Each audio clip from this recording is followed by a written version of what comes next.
Maithili express की शानदार प्रस्तुति।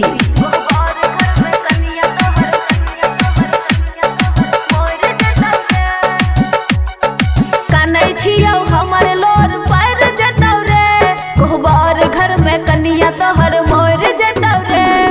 कनै छियौ हमर लोर पैर जतौ रे, कनै छियौ हमर लोर पैर जतौ रे। कोहबर घर में कनिया तोहर मोर जतौ रे, कोहबर घर में कनिया तोहर मोर जतौ रे। कोहबर घर में कनिया तोहर मोर जतौ रे।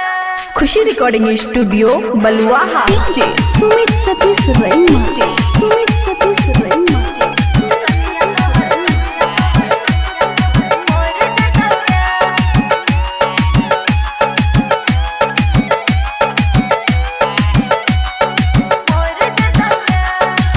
मिक्स बाय अमन अक्के।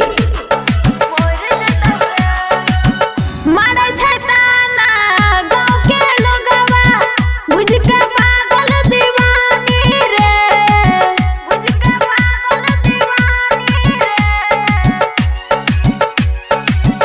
होइए दिल में दर्द के कारण, कहबै अपन कहानी रे, कहबै अपन कहानी रे।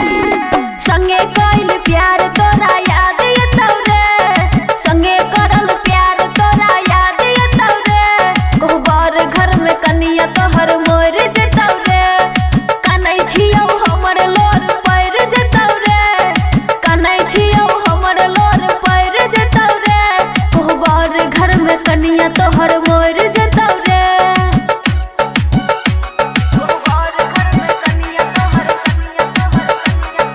मोर जतौ रे, मोर जतौ रे। खुशी रिकॉर्डिंग स्टूडियो बलुआहा।